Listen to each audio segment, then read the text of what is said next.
Welcome or welcome back to Lift You Up Inspiring Health Stories. I'm your host, Tamika Bickham. I'm the founder and chief storyteller of TB Media Group. But for the purpose of this podcast, I am your health and happiness matchmaker.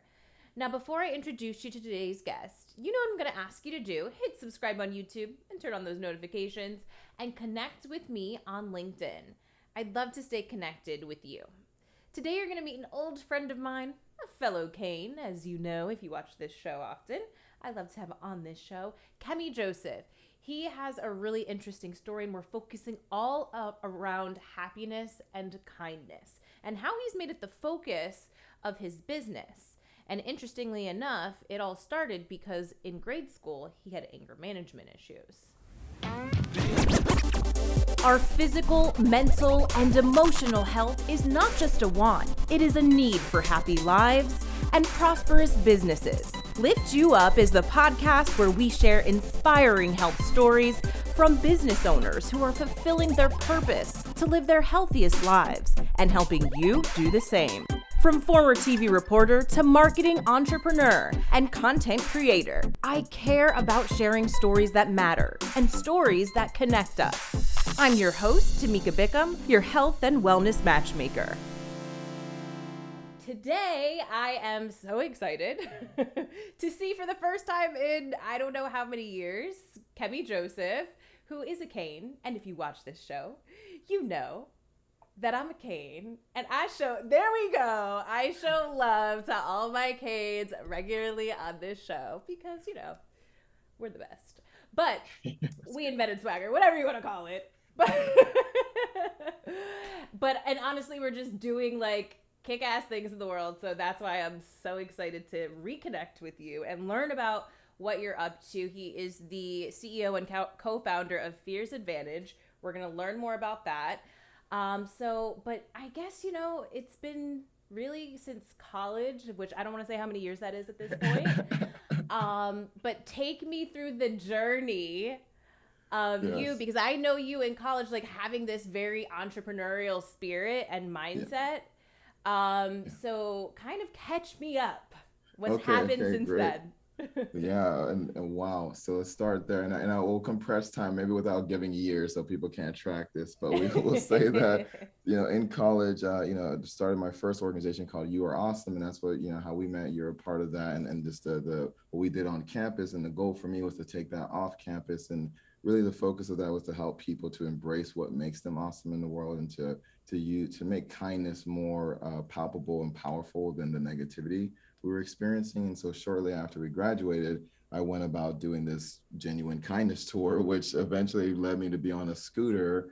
And I, did 22,000 miles starting down here in Key West and then going all the way west, and even getting a chance to fly to Hawaii and Alaska. And people, this is such an incredible experience of people supporting the work and donating. And the thing that was so powerful for me back then was that this was also when couch surfing was such a big thing. And so I was able to stay out on the road for 10 months without paying for a single place to stay, just people opening their homes and their hearts, right? So the one of the greatest successes for me was that it reinforced the power of kindness in my personal life, and like that way I tripled down on that commitment to make sure that I could continue to do that in the world. And one of the things that you and I have been talking about, we will dive into that later on, is that on that tour I also crashed, and that led to a series of health issues that actually challenged me in way more ways than I was prepared to even deal with, and had to really practice that self-kindness to help me get through it. Because at one point I was temporarily handicapped to where I could barely walk, to where eventually the pain was going up into my hands where I could barely even hold things, and could even barely speak at one point. And so even all the things that I love to do were being taken away, and the journey back to being where I can stand, talk, speak, hold things, live my life has been the journey of a lifetime for sure. Knowing you from college, seeing you around on campus, right? Like you always had the "You Are Awesome" sign. Like Kemy was the guy spreading positivity, like good vibes, good energy, like just spreading happiness and to others. Like That was you. Like if Yeah, oh, yeah. anybody had to like identify who was that person on the University of Miami campus, Kemy Joseph, number one, right? Yes, So absolutely. from there, and what that was, you said that's when you started with the kindness tour, or Yeah, what yeah, was that called? the kindness tour. The kindness tour, where you were on a scooter, and how many miles was that? 22,000 miles. 22,000 miles. Yes. Okay, so the so what was the purpose of doing this tour? The purpose of the tour was to increase the awareness and the amount of the acts of kindness that people would be doing during that time. And so it definitely helped in those ways. And it's interesting too, as I think about the initial purpose for the tour, as well as the purpose for the companies who were sponsoring. So we actually got sponsored by Genuine Scooters, which is why it's called the Genuine Kindness Tour. Genuine kindness So it's tour. also to really, and their scooter was called the Buddy. So it was just me and my buddy out there on the road all the time. So the idea was also sparking Cute. more excitement within their community. And you know, if you, I don't know if you know many scooter riders, but it's also like scooter riders are pretty you know, friendly and kind group of folks in general. So it's been, it was sweet to connect with all those folks. So it was, that was the other portion of the tour. And then for me personally, it was, like I said, that kind of deeper journey on what does it actually mean to bring kindness to a world outside of our little bubble. It is easy to do it in UM, where, like you said, people loved me, knew me. It was relatively easy in that set. And then it was like, all right, what if we apply this to a bigger context? What are the challenges? What are the opportunities, and what are those kind of meant to be moments that happen along the way? And you answered one of the questions I was going to ask, or maybe you could get a little more into that as far as, how you did that financially. It sounds like you got sponsors But you and know, you said I'm a hustler too, so I was working. I was figuring out all the couch surfing donations because we were running a nonprofit, but I was also doing a master's degree online. So then, oh, so while I was on this tour, stopping at coffee shops, working on my master's degree in education, that was probably the hardest part, was trying to do this more open-ended tour and also having like very like structured deadlines in my classes. And so I'm glad I was able to finish both of those. oh my goodness. Okay. So, and then what was the outcome of the Genuine Kindness tour? In some ways, there's been the grappling of like, okay, what did the tour actually achieve, right? And there's I remember right before I left, I told this young girl, like 7 years old, I said, hey, I want to go on a tour around the world with kindness and change the world with kindness. And she says, that's impossible. Mm. And I was like, you're 7 years old. How do you know the word impossible already? You're supposed to be dreaming bigger than me right now. Right. And it was interesting that that still lingers in my mind. If she said like that was impossible. And, I would say, from that perspective at the end of the tour, that, yeah, that we did not like change the world in the way that I wanted to. I think I changed my world in a way that I knew this was going to do, and the people that I interacted with along the way. And so that I would say those were the outcomes, and it helped to strengthen the nonprofit in a way that gave us a more international community that we're really supporting. And I just again got some dear mentors and collaborators who are even a part of this new business here today. So those are the things that I would say as the successes, because I can tell you about some of the other challenges, but they're, those would be some of the successes. It's interesting. I kind of got chills when you mentioned what lingers as far as the 7-year-old saying that's impossible. And I think it only reinforces the fact that, like, the why and the need for what you were doing, because so many of us believe you can't change the world with kindness. Like, we're kind of playing that narrative. Like, we're told that, like, we're just growing up believing, like, what is the value of kindness? Like, I don't know that, So just Mm-hmm. somebody being 7 years old and saying that is kind of, uh, Yeah. this is the world that we're building, right? And she'll carry that on. And now in the work that we're doing with diversity, equity, and inclusion, I mean, some people say the same things about, you can't change the world to make it more fair or to create a place where more people thrive. And it's like, well, if I give up on that, what am I adding to the world at this point? And so, it's those that same 7-year-old grows up to be adults who kind of block people from actually seeing what else is possible in the world. So the tour ends. How do you take me from there to where you are now as CEO and co-founder of Fears Advantage, because I want to learn more about that. And I also do want to get back to the story of the crash. But tell me Okay, what's okay. happened Well, in that time frame. if I can start with the crash, because the Yes, that crash, makes sense. once I made it all the way west, I actually crashed in San Francisco. Okay. And in the wild is the reason I'm going to build up to this, because like, so I crashed in San Francisco, and then it took about a month or so to On repair the the scooter, right? scooter on the Okay. scooter. Yeah, it took about a month or so to repair the scooter. And then after I got back on the road, maybe like 2.5 weeks later, someone stole the scooter. So I was like, what is happening right now? What? And so that began the end of the tour. Where I was like, all right, this is getting It's more telling you. complicated than we thought. Yeah, and so I listened to those kind of messages. And the place it was stolen is Eugene, Oregon. And so because it was stolen there, I actually got more time. I got to spend more time in this place than I ever really imagined. I didn't know it existed before I got there.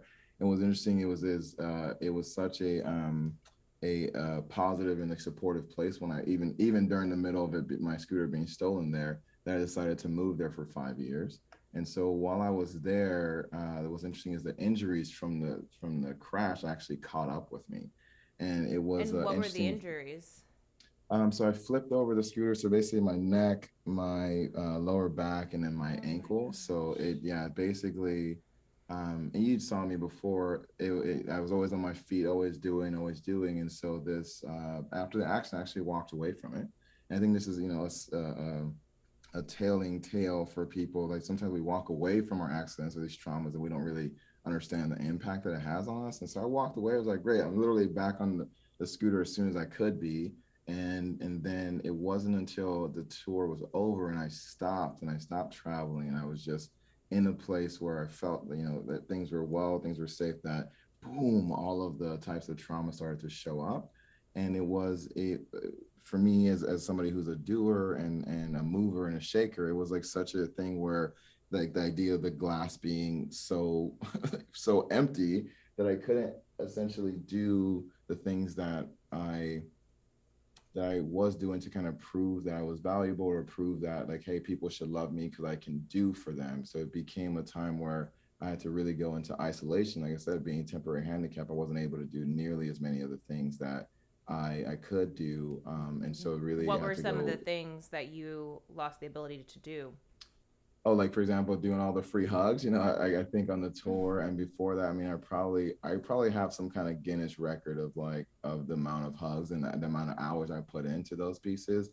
Even being able to perform. So I'm also a musician, so I wasn't barely able to do the concerts that I wanted to do. Just even go on a walk to go hang out with people. So it became a thing where I could barely do the outdoor activities that people were doing during the summer times. Again, like holding things or even writing, like holding a pencil became something that was difficult, or typing at a computer, which we use computers so much more now. I couldn't even imagine if that was the only way I could communicate back then. So I had to like learn how to use voice dictation and those pieces to kind of navigate around those limitations. So what were you going through at that time, like when that was happening and you were really limited in those things, like you said, that were your love languages? How did that affect you? Yeah, we haven't talked so much about my past, but growing up as a kid, I feel like I was experiencing depression since I was like 8 years old. And when my life started to be more positive in my teens, I think I was like, oh, okay, as long as I just keep doing positive stuff, I never have to deal with depression, or it can just be there, but I can overcome it with positivity. And that's what I had been doing for most of my teens and through college, was really kind of just showing the positive and the kind of forcing the negative away, forcing the fears away. And during that time, it was so powerful because I couldn't do any of those. So it just basically, the depression kind of crept in full force, and it it was to the point. I remember one moment being in my apartment at the time. I was by myself, and I'm just like in the living room on the floor, and I'm just basically crying at this point, because it felt like everything I tried to do wasn't working. Again, being an overachiever, it's like, man, I tried freaking everything. And all I heard was this little voice that started to, like, it was my voice like singing a song to me, saying, I love you, Kemy J. I'm grateful that you're alive. it just like broke me, right? Just, I love you, Kemy J. I'm grateful that you're alive. And it was that, I think why that voice was so quiet is the self love hadn't been as big of a presence in my life until then. I knew how to You weren't take care really of other like people. nurturing it Yeah, I and very much knew how to nurturing take care yourself. of other people. And this was like, oh, here's what I need right now. And that became just such a defining moment for me at that point, was saying, hey, I have to accept that maybe I won't be back to full capacity, but how do I appreciate that I'm still alive? How do I act from here? How do I enjoy what as much? How do I enjoy as much as I can while I still can? And then as I still continue to build, I'm even more grateful in my life as I have kind of more of my physical abilities restored, but that kind of core of saying, oh, here's who I really am, and I don't necessarily have to try to uh, hide anger or like trying to move away from my depression. How do I embrace that that's part of me, and that I can use that to fuel me in a different way? So, what was the answer to that question that you asked yourself?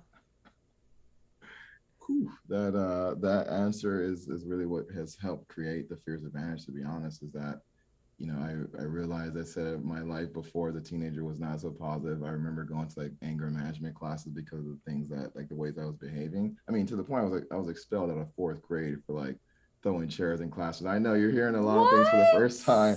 I know. Wait, I'm wait, just wait. Free hugs and you are awesome. Kemy Joseph, nonprofit yeah. founder, was getting thrown out of class and suspended or whatever for throwing chairs. Yeah, throwing chairs in classrooms full of other kids. I mean, and I think I tell people all the time, like, I did so much positive work because I realized, Mm. one, how negative I'd been and how hurtful I'd been, but also the difference in my life. Like, as soon as I started being more positive, I mean, doors were opening left and right. I had learned through those anger management or at least I had perceived that it was just telling me to like stuff the anger, put it away, like put the frustration away, put the pain away, not necessarily how to manage it or how to deal with it in the real world. And so, when we think about that, like, we were constantly told to overcome our fears. And I'm saying now that fears are inside of us for a reason. Why am I trying to Mm. overcome something inside of me? What if it's there? How do I use it to help me as opposed to hurt me? And that's the difference. And that became clear in that same time period. And it's now that we are doing this for people and organizations. Every time I share this, people are like, oh, absolutely, I get it. Like, I'm done trying to do that same fight, because that fight leaves us exhausted. That inner fight with ourselves leaves us feeling um, not as capable. It leaves us basically feeling unawesome, which was the total opposite of what I wanted people to feel. And the fight being trying to lock away our fears instead of what I feel like I've started to learn a lot about as an entrepreneur and leaning into our fears, right? Yes, leaning Okay. into harnessing them. I mean, especially talking about being an entrepreneur. I've heard recently that's one of the most traumatic positions we can have in the world, right? To like to be, we're constantly putting ourselves out there, dealing with the rejection. It's like tied to our livelihood, right? Yep. Anybody who's stepping up to be an entrepreneur is just, it's a hard path, and many of us want to succeed and And not only even tied to before we our get there. livelihood, tied to our identity and self worth, in a sense, right? That's what goes back to that conversation when I was on the floor of my apartment, being able to embrace my worthiness outside of my performance, Hmm. outside of my whatever I was producing. Like to even be able, when I closed my first business, it was interesting to think, oh, I thought the business was a failure, which meant that I was a failure. And it's like, no, I am enough. The business can be a failure. Absolutely. Like, that's what happens. I mean, 1 out of 10 businesses succeed in this game. So that's fine, because then I can learn what I need to learn, but I can't learn it if I believe that it's me and this business is the same thing. These things can still be taken away, but as long as I'm here, I should just express myself in a different way, and let that worthiness show up differently. So that it helps me kind of navigate this space a little bit differently this time around. Awesome. So, fast forward to Fears, which is now Mm-hmm. the name of your company. Mm-hmm. Tell me Mm-hmm. about what Fears Advantage is and the work that you're doing. Yeah, absolutely. So for us, I'll bring this up here. For us, FEAR stands for Fuel Extraordinary Actions, Relationships, and Systems. I think you mentioned at some point like flipping the script. Like for me, I would love to flip the script on words, and then really, I think from us, I don't tell us everybody, but from a kind of production standpoint, we as actors might get a script and it tells us what to do. So no, I'm flipping the script. We're the producers now. Like I'm the producer, or I should say I'm the director of my life. Or we know that there's a bigger producer out there, whatever you believe. I would imagine that we see the bigger picture as a producer, but I want to be the director. I don't necessarily want to just be the actor in my own life. And so for me, flipping the script on things like fears is like figuring out how can I look at it in a way that actually helps me. So that fuel and to really fuel it in a way that's extraordinary allows us to tell our stories from a place of power and possibility. And then we take actions that are actually going to heal instead of harm, that allows us to build relationships that are inclusive, that allows us to build relationships that are supportive, and that we can create systems in our own lives that allow us to thrive. And it's kind of down to our personal systems. Like one of the things I started doing back in 20 back during the tour was I have alerts on my phone that show up, and it would say something like, I love you, Kemy, or drink water, or like, even Aww. small down to alerts here. Yeah. Express gratitude and show significance. Like those things are on my phone. Is like that was one of the first kind of systems I would put in place for myself that will throughout the day give me the reminders that maybe nobody else will tell me in the world to keep me going in the way that I wanted to go, to bigger systems like being able to have a whole studio like we have right now to reach people all over the world. So for me, it's like, what are the systems I need to put in place for my own self? And then we're helping organizations also put systems in place to make sure everybody in their team can feel the same way. So tell me about the type of organizations you're working with. I know there's a lot of work around diversity, equity, inclusion. So tell me about that and really why you decided to go in this direction.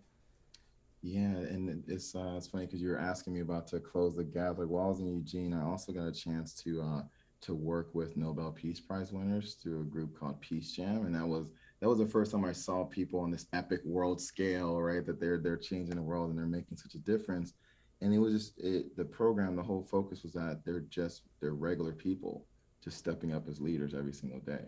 It's like Mm. what a concept, right? So Right? for us when we're doing this work, we understand how much influence leaders have, and specifically helping leaders to know where they have influence and saying if you're running a team, even if it's a team of two, there's people who are looking at you, people who are looking to you to be their leader, and you have influence in their lives. And so when we are applying diversity, equity, and inclusion, it's really for us as leaders to say whether it's a team of two or some people have teams of 2 million people, whatever it is, Right. how are we creating a place where people can be safe and thrive, especially if they're helping us in our business. When they thrive, our business thrives. It's almost like Right. it's a weird thing to be explaining to people sometimes. And when DEI has become so polarized with the politics, race, and privilege conversation, so for us, we're constantly flipping the script and helping people see that DEI is not for minorities, not just for minorities. It is for every single human being. So the idea that even you and I have been communicating, you're listening, you're paying attention to me, you're checking on my story, you're asking these follow-up questions, like that communication is DEI. In order for us to even connect, we have to practice relating to the other human being and giving them voice in the conversation. We're just helping people to magnify that in their organization so they as leaders can also thrive. Let me ask you, when did you found Fears Advantage or start the company?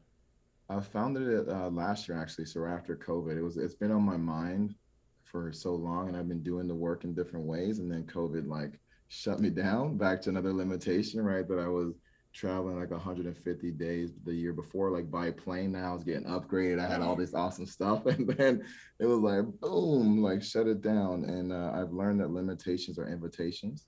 I became multi-talented because I was multi-limited, right? There had all these different roadblocks in my life. I was like, oh, I have to like figure out a new way to do this and be on Zoom, right? I was never on Zoom this much beforehand, right? So now that I got the studio, it was like because I wanted to bring to life what my dream has been. Is just now what you got to do it in a virtual space. And so fears, it was interesting to start that last year in the middle of everything, and it's also been such a Especially blessing. because during that time, right now, this is, I'm guessing if it's right after COVID, was this before or after George Floyd? So fears began just before George Floyd's murder, and so this has certainly escalated everything for us. And um, I was just in tears almost every day after that. Right? It tears personally, and tears for the world. It's interesting for me to think back to.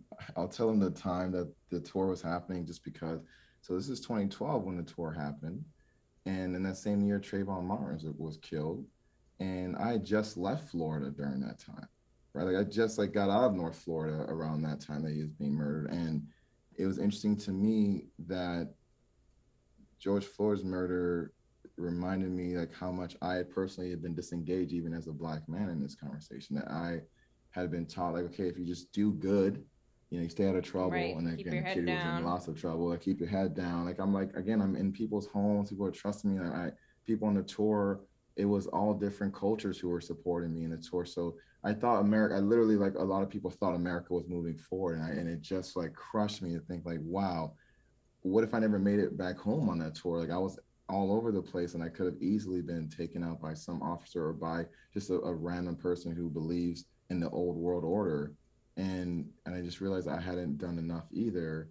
And so for that, the catalyst to say, hey, as long as I'm alive, I'm going all in on making sure that racial equity, other we talk about equities in so many ways, but racial equity and DEI as a conversation, as a framework, as a tool to thrive is something that more people get to embrace and get to experience. So, do you feel like since the events of what happened last spring into summer, um, that organizations you are working with are more open to working with you, or do you feel like you're being met with resistance? Both. It's both for sure.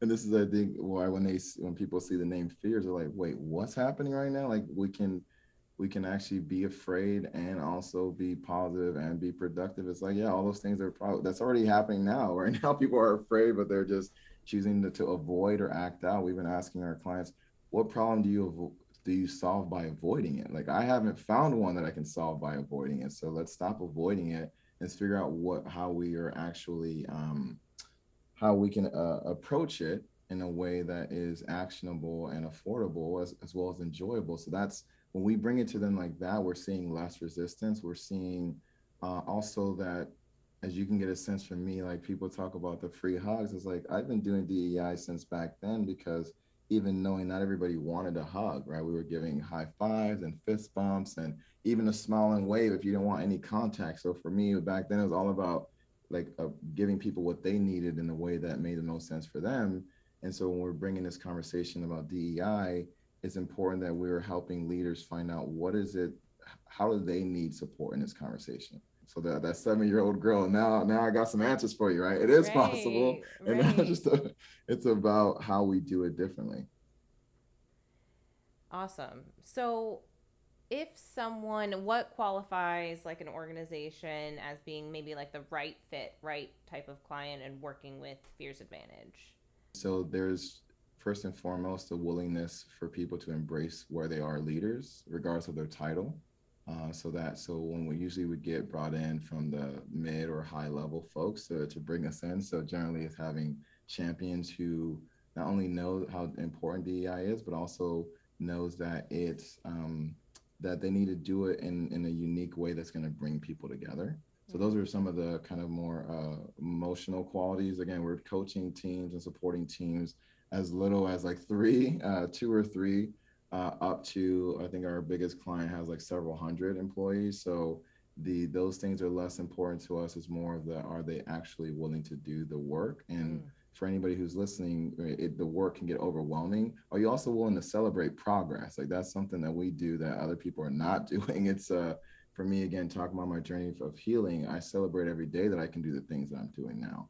People who have that kind of vision, that's more rare than any of the other qualities, I'll tell you right now. So those are the people that we really are attracting, and the people that are allowing us to support them in the greatest way.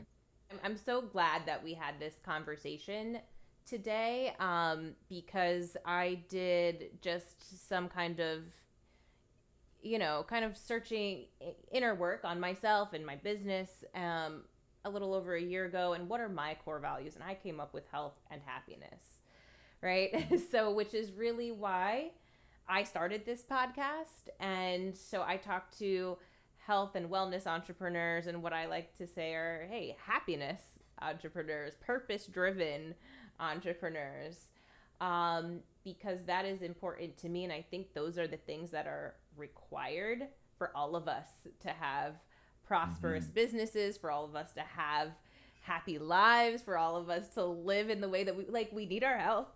Yes.